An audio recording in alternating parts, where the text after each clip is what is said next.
Hola, ¿cómo les va? Bueno, vamos con una nueva clase, mi clase número 11, correspondiente a la segunda parte de la práctica 5. Va a quedar una clase más, o sea, esta práctica se va a componer de 3 clases, esta es la segunda. Y la clase de hoy va a ser sobre extremos relativos. La anterior fue sobre derivadas de orden superior y esta va a ser extremos locales o relativos. Entonces vamos a usar las derivadas de orden 1 y las derivadas de orden 2. Esto es parecido a lo que hicimos o sea, tiene su análogo en funciones de una variable, ¿no? Que nosotros, para poder localizar extremos máximos y mínimos de las funciones de una variable, recurríamos a la primera y a la segunda derivada, ¿sí? Entonces vamos a hacer el estudio correspondiente para ver cómo usar esto en varias variables, ¿sí? Entonces vamos a extender la definición de extremos locales y absolutos a funciones escalares de Rn en R. Y en particular vamos a trabajar con R2, por supuesto. Vamos a hacer una pequeña clasificación de matrices, o sea que va a aparecer matrices simétricas, va a aparecer un poco de geometría, de álgebra lineal. Y después vamos a ver los criterios de primer y segundo orden, o sea, de primera diferencial y segunda diferencial para la clasificación de extremos.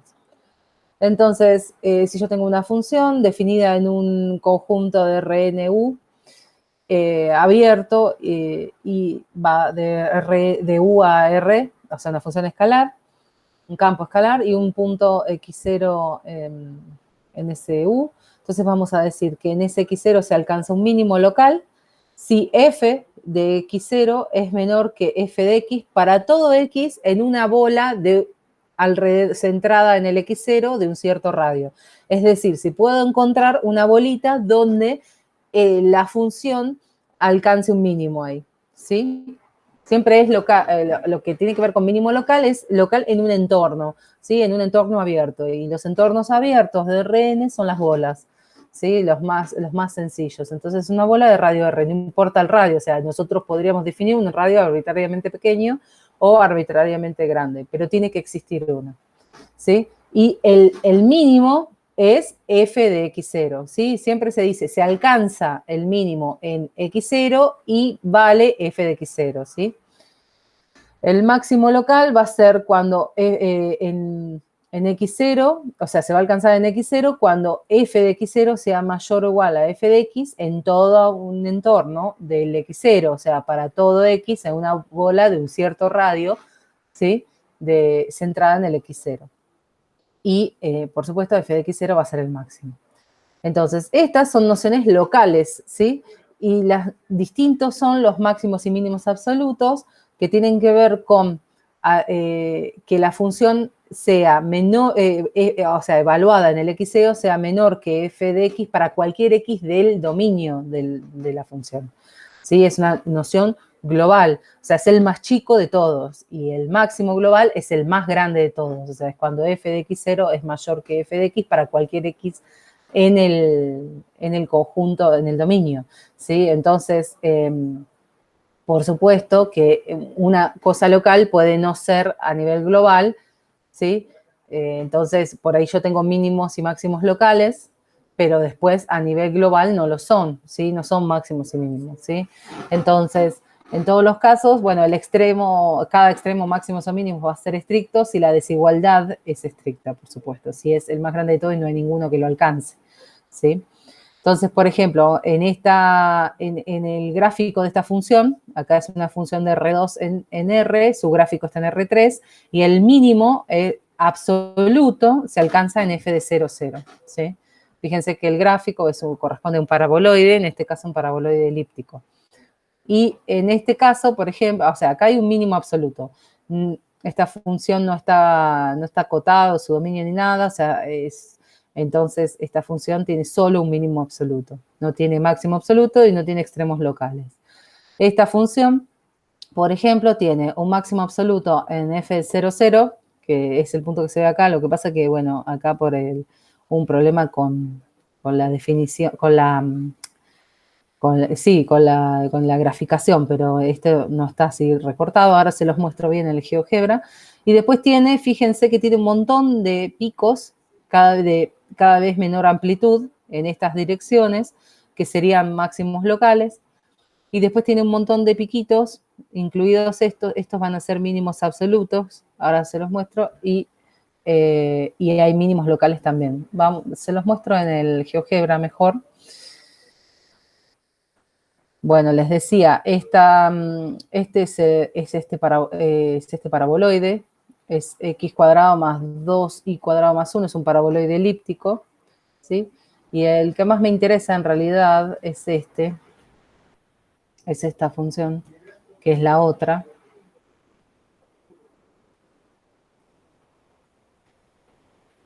A ver, perdón, ahí estamos. Ahí estamos.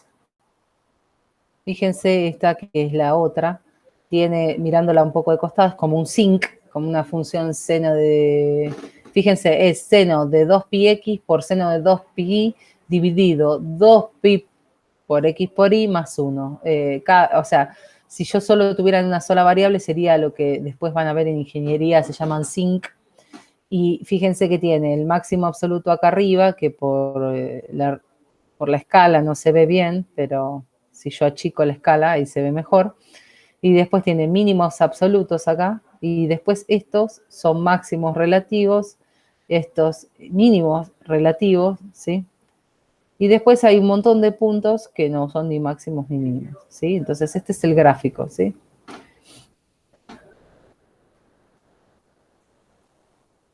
Bien, entonces... Por supuesto, no tienen por qué existir todos los tipos de extremos, es lo que vimos recién en los ejemplos. O sea, esas funciones, esa trigonométrica en dos variables, sí tenía extremos locales, absolutos y demás, máximos y mínimos absolutos de locales y absolutos. La otra no, solamente tenía un mínimo absoluto, ¿sí? Esa es la primera cosa. Después, lo que puede suceder es que, o sea, el extremo es único. Lo que puede pasar, ¿sí? O sea, el punto de la imagen es único. Lo que puede pasar es que se alcance en distintos x0, ¿sí? Como es lo que pasa qué sé yo, en distinto, o sea, no, justo ninguno de estos casos es el mismo, pero podría ser que se alcance el pico en varios lugares, ¿sí? Entonces, nosotros lo que vamos a ver ahora en esta clase primero es cómo se encuentran y clasifican extremos locales, ¿sí? Entonces, vamos a ver primero extremos locales y en la clase siguiente vamos a ver un poco de extremos absolutos. Entonces, para los extremos locales, lo primero que vamos a hacer es definir el conjunto de puntos críticos y el conjunto de puntos singulares. El que más nos va a interesar es el conjunto de puntos críticos, que son los puntos del dominio, ¿sí? Los X en U, recuerden que U ahora es Rn, tal es que en lugar de poner que la derivada se anule, ¿sí? Como hacíamos en las funciones escalares, ahora va a ser que la diferencial sea cero, ¿sí? Y la diferencial básicamente es el gradiente, ¿sí? Lo puedo escribir como matriz o lo puedo escribir como el gradiente, que es mucho más práctico. Entonces son los puntos donde el gradiente se hace cero. ¿Sí? Ese es el conjunto de puntos críticos de F. Y después el conjunto de puntos singulares es el conjunto donde la función no es diferenciable, ¿sí? O sea, los puntos del dominio. En particular, lo que vamos a hacer es una clasificación de los extremos locales en el caso de puntos críticos. O sea, vamos a buscar extremos locales que sean puntos críticos. Entonces, para eso vamos a ver un criterio de primer orden, ¿sí? El criterio de primer orden tenía que ver con en el caso en R, tenía que ver con la derivada primera, y era el teorema de Fermat, ¿sí? Que si yo tenía una función derivable en un intervalo abierto y tenía un punto del intervalo abierto donde f alcanzaba un extremo, entonces la derivada en ese punto tenía que ser cero. Entonces, esto me decía que si f de x0 era extremo, la derivada se anulaba en el punto, ¿sí? Bueno, vamos a tener el análogo en Rn, que es que si yo tengo una función ahora, un campo escalar, definida en un abierto de Rn, y tengo un punto ahí, si f es diferenciable en el punto y es f de x0 es un extremo local, entonces el gradiente o el diferencial va a ser 0, ¿sí? 0 ahora vectorial, ¿sí? Porque el gradiente es un vector. Entonces, si yo tengo un extremo alcanzado en x0, entonces x0 es un punto crítico. Esto es lo que me dice el teorema de Fermat. Entonces, el primer criterio se refiere a eso. Bueno, ¿quiénes van a ser los candidatos a extremos locales? Bueno, los candidatos a extremos locales van a ser aquellos, ¿sí?, donde el gradiente se anule. Esto no quiere decir que seguro van a ser extremos, ¿sí? De hecho, nosotros lo vimos en funciones de R, que no necesariamente vale la recíproca, que no cualquier punto crítico, o sea, cualquiera donde el gradiente se anule, va a ser un extremo. Nosotros lo vimos en R, funciones donde la derivada se anulaba y sin embargo no había extremos. El caso más clásico es la función de una variable x al cubo. En 0, su derivada, que es 3x cuadrado, es 0. ¿Sí? Y sin embargo, en 0 sabemos que no hay un extremo, por la x cubo hace una curvita, ¿sí? Hay un punto de inflexión, de hecho, en el 0 hay un punto de inflexión. Entonces, no necesariamente un punto crítico tiene que ser un extremo, pero sí, de por sí, va a ser un candidato para nosotros. Entonces, esto nos sirve de un filtro, ¿sí? Entonces, nos filtra los primeros candidatos. Por eso es un criterio de primer orden. O sea, es una condición necesaria para ser extremo, porque si no cumple esto no lo va a hacer, pero no es suficiente, no nos permite decir si lo es o no, ¿sí? Si el gradiente, o sea, si yo tengo un punto crítico y en ese punto la función no alcanza un extremo, después vamos a ver cómo, el punto es un punto silla. Se llama punto silla. O sea, acá hay una diferencia con respecto por ahí a lo que trabajamos en R. En R teníamos o es extremo o no es extremo. Hablamos también de curvatura y demás, pero acá lo que vamos a hacer es, vamos a clasificar en extremo o punto silla, ¿sí? Un punto de ensilladura también se dice. Entonces, ¿qué es lo que es un punto silla? Bueno, básicamente en un punto silla, si yo me acerco al punto del dominio, lo que sucede con la función, si yo tomo distintos caminos acercándome al punto, supónganse que tengo un punto x0 del dominio, ¿no? Y me acerco por distintos caminos a ese punto, cuando hago la composición con la función, lo que me va a quedar es una función de una variable, ¿sí? Una función de un parámetro. Es esto que dice, existen al menos dos caminos, tal que f de alfa, ¿sí? Y por esos dos caminos lo que puede llegar, o sea, si hay un punto silla, puedo encontrar dos caminos donde para un camino tengo un máximo en el punto y para otro camino tengo un mínimo en el punto. Entonces, no puede pasar eso, porque para hacer un extremo local, aunque sea local, tiene que ser un mínimo en toda dirección, ¿sí? Porque si es mínimo en el entorno, es mínimo por todos lados. Y eso no puede pasar. Entonces, en un punto de ensilladura, lo que puede pasar es que yo me acerque al punto y por dos caminos distintos y encuentre un máximo y un mínimo en el punto, o que, por ejemplo, puede pasar que cuando compongo la curva que me queda, la función que me queda, no tiene extremos ahí. Entonces eso ya me es suficiente, o sea, a su alrededor tengo puntos más chicos y puntos más grandes, entonces tampoco sería un extremo. Entonces, eso es lo que pasa en los puntos silla, son puntos donde no hay extremos, ¿sí? O sea, entonces eso lo tengo que ver por caminos. Fíjense esta función de dos variables. La función de dos variables x al cuadrado más y al cubo. Es una función C infinito porque es una polinómica y su gradiente es la derivada de esto con respecto a x es 2x y la derivada de esto con respecto a y es 3y cuadrado. Y se hace 0 si solo si es 0, 2x y es 0, 3y cuadrado, o sea que es 0, 0. ¿Sí? O sea, cuando x es 0 y cuando y es 0. Entonces, el único punto crítico es el 0, 0. ¿Sí? Pero no es ningún extremo, no se alcanza ningún extremo en el 0, 0, porque si yo tomo el camino 0t, ¿sí? Es un camino legal, que en 0 vale el 0, 0, o sea, me puedo acercar al 0, 0 por este camino, y compongo a f con alfa, me queda f de 0t, y me da t cubo.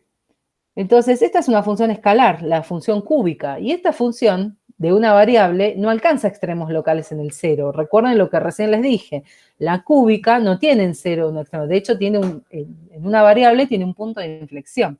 Entonces, miren, este es el gráfico de esta función, ¿sí? Y esta es el camino elegido y compuesto con f, o sea, f de 0t. ¿Ven que queda una cúbica? Y lo que sucede en el 0, 0 es eso. Ahora se los muestro bien en el GeoGebra, girando. Y ven, esta es la curva, perdón, esta es la función y la curva es esta, ven, 0t cubo. Y si yo lo muevo a esto, si reacciona, porque como verán el GeoGebra a veces se queda un poco lentini, cuando no sé por qué, últimamente no es muy... le cuesta un poco, las cosas de R3 les cuestan. A ver. Bueno, mi idea era girárselos, a ver si, pero no me lo permite.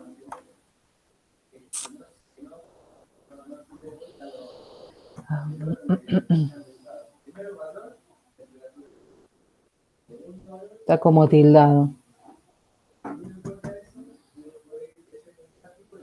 A ver. No me quiero retrasar demasiado con esto.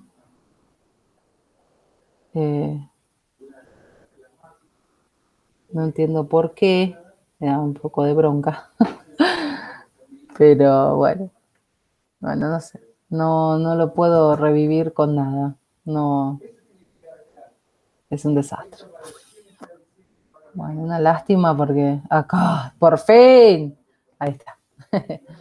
Entonces, miren, yo les quería mostrar, ven, la curva es esta negra que se ve acá, 0t cubo, y como verán, ven, no es un máximo ni un mínimo en 0, f de 0, 0 me da 0, y lo que hay es un punto de ensilladura. Por ahí, no, fíjense que si yo me voy alrededor, tengo puntos donde la función es positiva, alrededor del 0, ¿sí? Y tengo puntos donde la función es negativa, entonces no puede, como f de 0, 0, 0, no puede ser ni máximo ni mínimo, ¿sí? Entonces... tienes, ¿sí? Igual, como habrán visto, no hace falta graficarlo para verlo analíticamente, pero sí está bueno, si se puede, hacerlo, ¿sí? Bien, entonces vamos a ver ejemplos. Bueno, vamos a buscar puntos críticos para esta polinómica, que es de tipo C infinito. Y su primera derivada, perdón, su gradiente es la derivada de esto con respecto a x es 3x al cuadrado, esto 0, esto menos 3, esto 0, esto 0. Y la derivada con respecto a y es 3y cuadrado menos 12. ¿Sí? Entonces, lo que tengo es que el gradiente va a ser el 0, 0, sí, solo sí, es 0 esto y es 0 esto, porque es una igualdad componente a componente, es una igualdad vectorial. Entonces, esto es 0, si paso el 3 para el otro lado, el 3 dividiendo, luego me queda, es igual que x cuadrado es igual a 1, o sea que x tiene que ser 1 o menos 1, y para este caso me queda que y cuadrado tiene que ser igual a 4, ¿sí? Pasando el 12 para allá positivo y el 3 dividiendo, entonces y tiene que ser 2 o menos 2. Acá es y, 2 o menos 2. Entonces, fíjense que tengo, o sea, esto es, para que se cumpla, tiene que pasar esto, ¿sí? Alguna de estas dos opciones y alguna de estas dos opciones. Entonces, los puntos son el 1, 2, el 1 menos 2, el menos 1, 2 y el menos 1 menos 2. O sea, todas las combinaciones posibles que me den 1 menos 1 en el X, 2 o menos 2 en el Y. ¿Sí?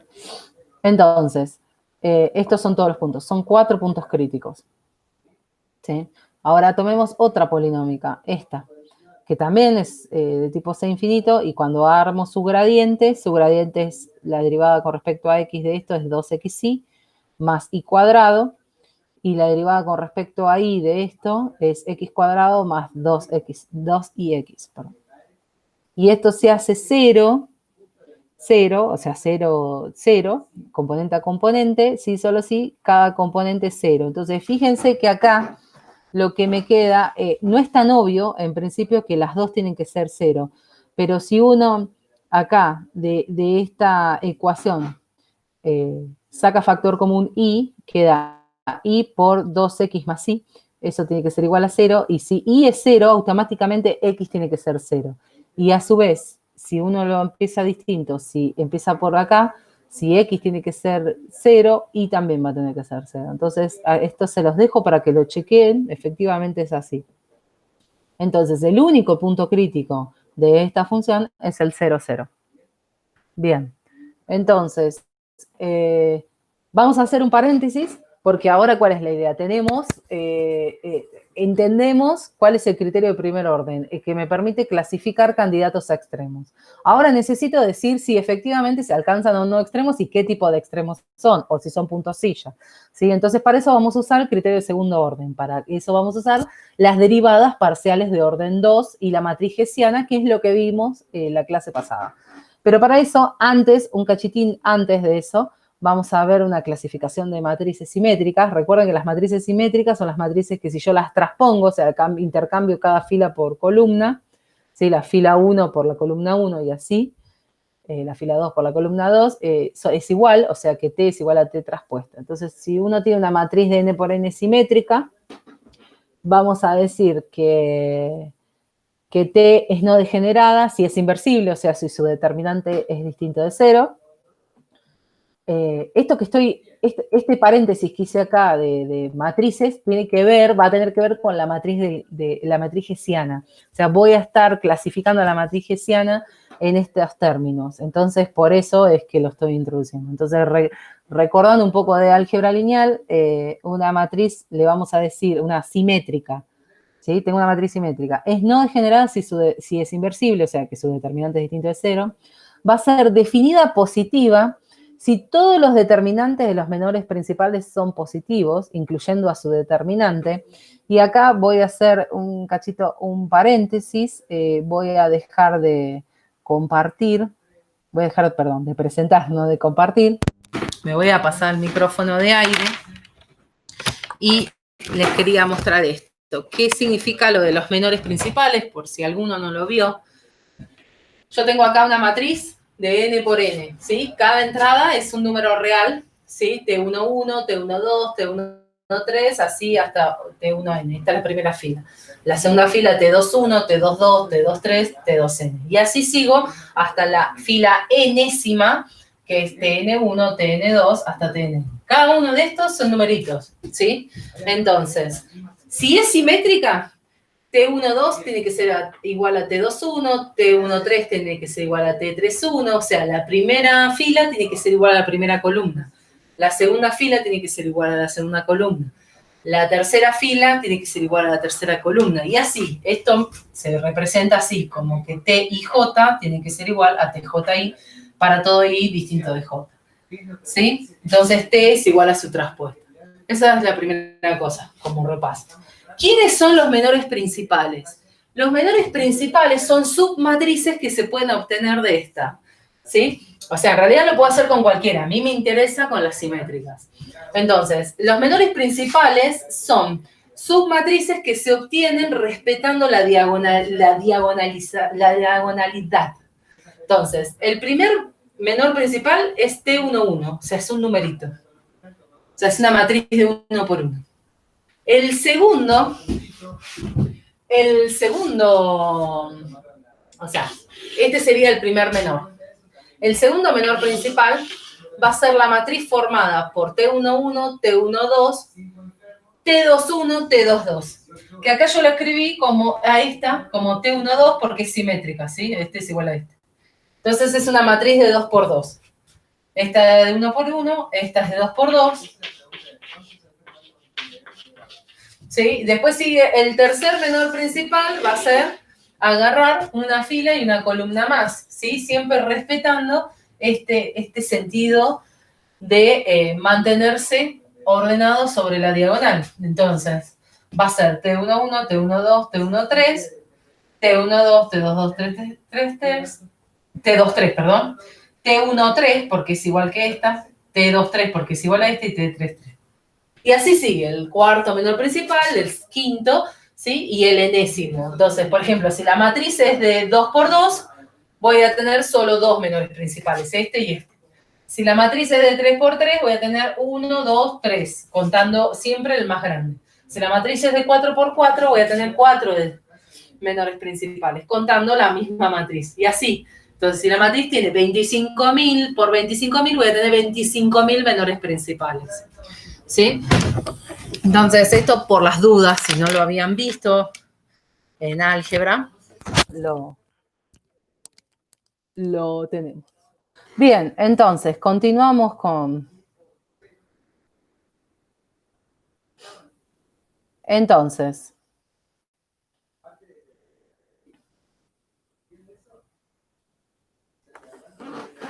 les decía, entonces, si los determinantes de los menores principales a t son todos positivos, incluyendo al determinante de la matriz, ¿sí? Entonces son n determinantes. Si yo, por ejemplo, tengo una de 2 por 2, tengo dos determinantes, el de la de 1 por 1, que es el mismo número, y la de 2 por 2. Si yo tengo una matriz de 3 por 3, voy a tener tres menores principales, tengo tres determinantes, un número, el numerito, en la esquina, el primer elemento, el T11, y después voy a tener el determinante de la de 2 por 2, del menor de 2 por 2, y el determinante de la matriz, y así. Entonces, va a ser una matriz es definida positiva si todos los determinantes esos de los menores principales, de todos los menores principales, son positivos, incluyendo al determinante de la matriz. Si vamos a decir que T es definida negativa, aunque no lo crean, no va a ser si todos los determinantes de los menores principales son negativos. Es si todos los determinantes de los menores principales de T alternan de signo empezando por negativo. O sea, en el caso de T definida positiva, todos los determinantes positivos. En el caso definido negativo, empiezo T11 negativo, el determinante de la de 2 por 2 positivo, el determinante de la de 3 por 3 negativo, el determinante de la de 4 por 4 positivo, y así sigo. O sea, de los determinantes de las de pares, ¿sí? Positivos, y los determinantes de los impares negativos, básicamente. Entonces, alternados empezando por el negativo. Y si ocurre cualquier otra cosa, y con esto me refiero a cualquier otra cosa, siempre que el determinante sea distinto de 0, de la matriz, o sea, que sea no degenerada, si no se cumple ninguna de estas cosas. Por ejemplo, si todos los determinantes dan negativo, o si empieza, por ejemplo, con T11 positivo, pero después hay un determinante negativo. Todas las otras opciones me van a decir que T es indefinida, ¿sí? De hecho, muchas veces va a dar esto. Es mucho más sencillo que dé esto a que dé esto. Este tipo de matrices, las definidas positivas y las definidas negativas, son casos particulares de las simétricas, ¿sí? Y si eso. Y vamos a ver un ejemplo de eso. Entonces, vamos a ver un ejemplo de esto. Agarremos esta matriz, que es simétrica, como verán. Y entonces, la primera componente es el T11, acá sería 3. Sería 3. ¿Sí? Entonces es positivo. Entonces la única chance que tengo es que sea o definida positiva o indefinida, ¿sí? El segundo menor principal es el 3, 1, 1, 1. Es esta matriz 2 por 2. Cuando yo calculo el determinante es esto por esto menos esto por esto, que me da 2. Es positivo, voy bien. Y el determinante de t, fíjense que si yo lo desarrollo por fila 3, ¿sí? Me queda, por los signos, me queda más, menos, más, 2 por este determinante, que era 2, así que me da 4, es positivo. Entonces, fíjense que los tres determinantes me dieron positivo, entonces T es una matriz definida positiva. Entonces, se entiende un poco. Y obviamente, a medida que más grande sea n, más difícil es ver esto, ¿no? Porque imagínense que ya el determinante de 4 por 4 es mucho más complicado que el de 3 por 3. Entonces los determinantes se complican muchísimo. De hecho, yo dudo de que de que muchos de ustedes por ahí conozcan la fórmula general del determinante. Entonces, por ahí es bastante engorroso, ¿sí? Entonces, nosotros vamos a trabajar, por supuesto, con 2 y 3. Entonces, dicho esto, vamos al criterio de segundo orden. Entonces, en R nosotros teníamos, para las funciones de una variable, teníamos un criterio para con la segunda derivada para definir, teníamos un criterio que también con la primera derivada, que era mirando su crecimiento y su decrecimiento. Pero si uno tenía una función que era 2 veces derivable, podía, con la derivada segunda, trabajar, evaluar, o sea, si uno tenía un punto crítico de la función, entonces podía ver con la segunda derivada, si el signo de la segunda derivada en el punto me decía un poco cómo era la función en el punto, es decir, si era un máximo, un mínimo, relativos, o si el criterio no decidía. No sé si se acuerdan, pero si la derivada segunda era positiva en el punto, entonces tenía un mínimo local, se alcanzaba en x0. Si la derivada segunda era negativa, se alcanzaba un máximo local.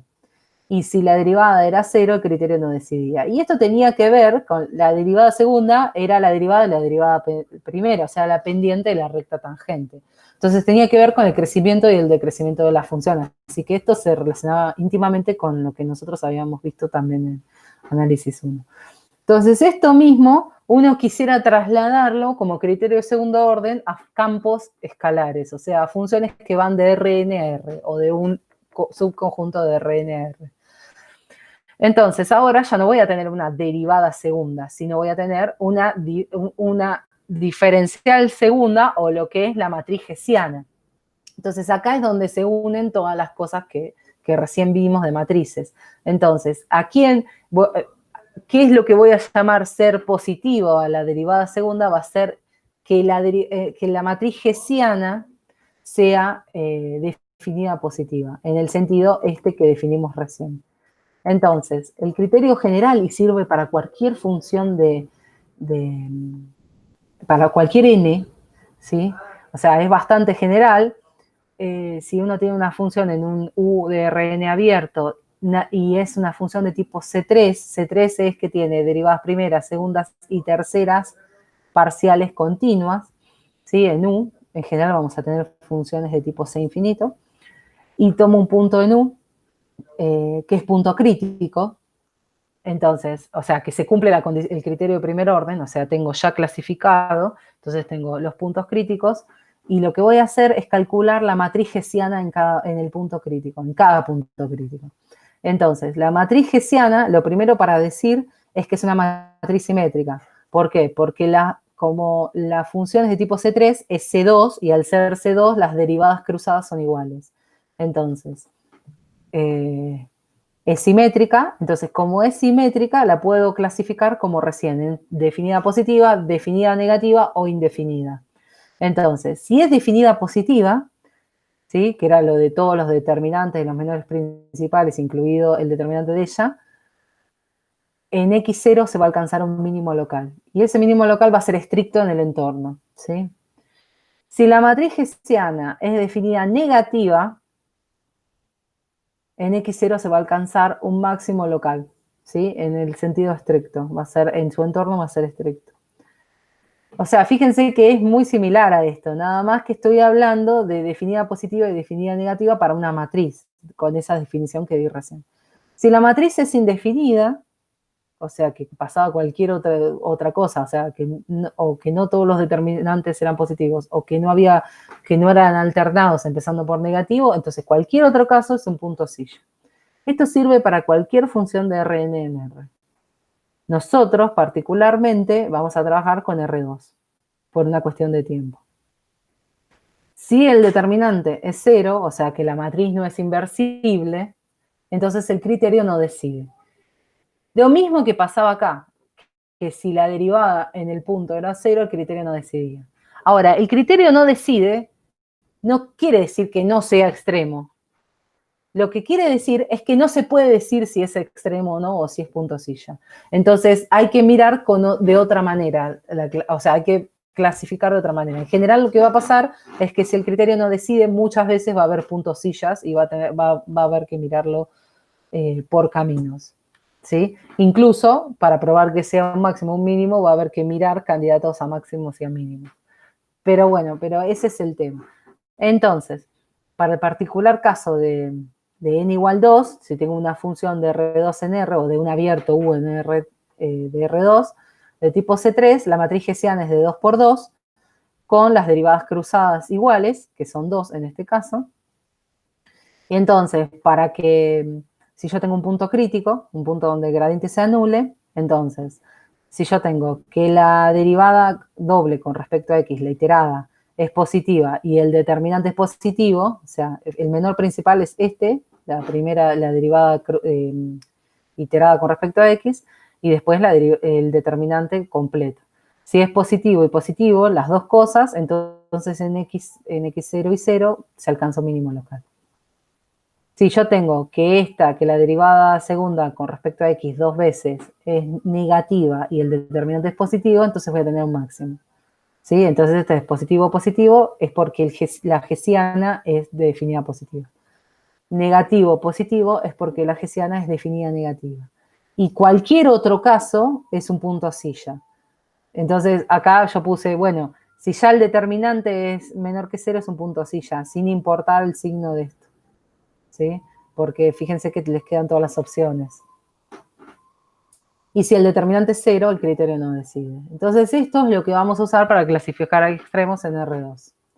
Entonces vamos a ver en los ejemplos anteriores con los puntos críticos que teníamos. ¿Sí? Teníamos esta función con este gradiente y estos 4 puntos críticos. La matriz hessiana es la matriz de las derivadas segundas, y si yo derivo a esta con respecto a x, me queda 9x, si lo derivo con respecto a y me queda 0, y si derivo a esto con respecto a y me queda 0, y si derivo a esto con respecto a x me queda 9y. Fíjense que esta es una matriz diagonal, ¿sí? Que depende de x y de y. Entonces, básicamente es una matriz que ya está diagonalizada, ¿sí? Entonces esto va a ser bastante sencillo de ver. Entonces ahora veo en todos los puntos. En 1, 2 me queda 9, 18, ¿sí? 9, el primer menor es positivo es positivo, sí, el determinante de la matriz es positivo, ¿sí? Acá el determinante es el determinante de una diagonal que se multiplican esto por esto. Entonces, H es definida positiva, entonces se alcanza un mínimo local. ¿Se entiende? El mínimo local va a ser F de 1, 2, lo calculan. En F de 1 menos 2 tengo 9, 0, 0 menos 18, este es positivo, pero el determinante es negativo, entonces hay un punto silla, ¿sí? Porque empiezo por un positivo y después tengo negativo.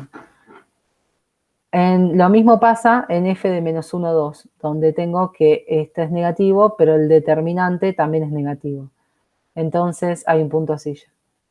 Y la que es definida negativa es cuando la matriz hessiana en el punto menos 1, menos 2, donde tengo dos negativos. Entonces me queda negativo el primer menor y el determinante de la matriz es positivo. Entonces tengo cambio de signo empezando por un negativo. Entonces tengo un máximo local. Entonces tengo un máximo local acá en F de menos 1, menos 2, un mínimo local en F de 1, 2, y en los otros dos tengo puntos sillas. ¿Sí? Para esta función, o sea, es bastante sencillo. Una vez, cuesta más enunciar las cosas que hacerlo, ¿no? Realmente.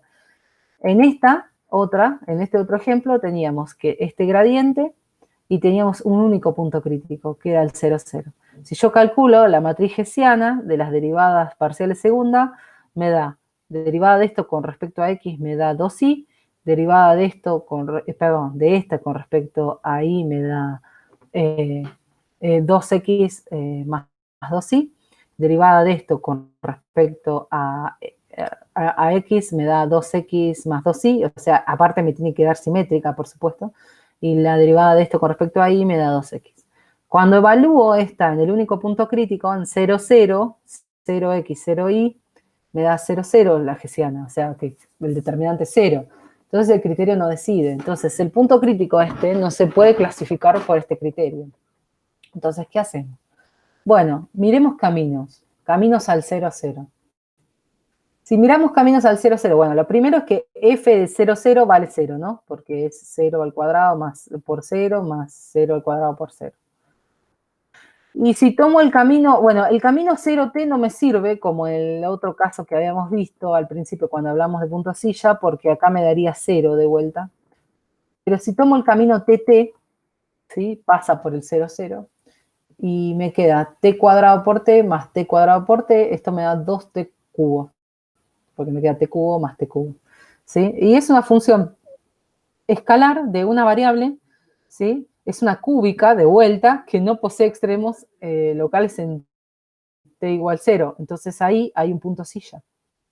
¿Sí? Entonces la idea es buscar por caminos. El gráfico de esta función x cuadrado por y más x por y cuadrado se puede representar y el camino también de esta manera. Es tipo una silla de montar de tres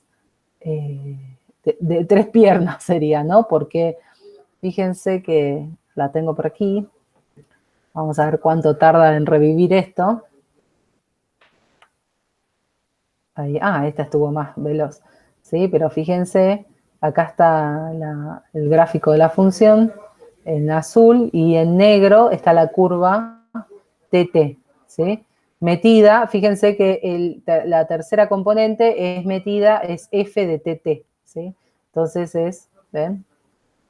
¿Cómo se ve? Y es un punto de ensilladura, ¿no? Porque si yo voy por ese camino no tengo ni máximo ni mínimo. Si tomo otro camino, por ahí encuentro un máximo. De hecho, estaría, por ejemplo, si tomo un camino que pase por aquí, voy a tener que ahí hay un máximo, y si tomo un camino que pase así, voy a tener un mínimo, ¿sí? Eso que yo mencionaba al principio sobre el punto silla. Entonces, bien, creo que no, queda algo más. Entonces, bueno, bien, estos son los dos ejemplos. Para lo último, para que les quede un poco más en limpio, ¿cuáles son un esquema sobre cómo tengo que hacer para clasificar extremos locales de puntos no singulares, ¿sí? Entonces, primero, determinar completamente el conjunto de puntos críticos. Para eso hay que calcular el gradiente e igualarlo al cero vectorial, ¿sí? Nosotros vamos a trabajar en R2 particularmente, ¿sí? Con el caso de R2, pero lo que los criterios de primera y de segundo orden sirven para funciones de Rn en R, o sea que eso se puede generalizar, solamente no hacemos ejemplos por una cuestión de tiempo. Entonces, determinamos completamente el conjunto de puntos críticos a través de igualar el gradiente al 0, 0. Después, buscar la matriz hessiana, ¿sí? Con las derivadas segundas y evaluarla en cada punto crítico. Entonces, ver en cada punto crítico si es definida positiva, si es definida negativa o si es indefinida. Según si pase una cosa o la otra, va a ser o máximo, o mínimo, o máximo, o punto silla, ¿sí? El único problema que van a tener, o sea, ahí se termina el ejercicio. Si por lo único que tendrían que continuar es si el determinante de la matriz en algún punto les da 0, o que, mejor dicho, que la matriz no es inversible. Si la matriz no es inversible, pasamos al tercer paso, que es ver por caminos que lo más probable es que sea un punto silla. Entonces, hay que o tomar un camino donde no haya extremo en el punto, o tomar distintos caminos donde haya un máximo o un mínimo. Esto pasa como ¿se acuerda como lo de límites, como el tema de límites, ¿no? Que no había un criterio uniforme, uno tenía que elegir caminos y fijarse, o sea, no hay una cosa que yo les diga, bueno, si toman este camino lo van a chequear, si no toman este camino no lo van a chequear. A veces es por lineales, como pasó acá, que tomamos una constante, o sea, el 0t, o tomar tt. A veces hay que usar cúbicas u otro tipo de funciones, ¿sí? Entonces, no hay una receta para eso, hay que mirar a mano. Entonces, esta sería como el caso más delicado. Pero el esquema es sencillamente esto. Bien, entonces, ahora sí, terminamos. La clase, yo les había comentado que iba a ser un poco larga, pero bueno, acá está todo lo de extremos locales. En la clase siguiente vamos a ver extremos absolutos. Bueno, nos vemos.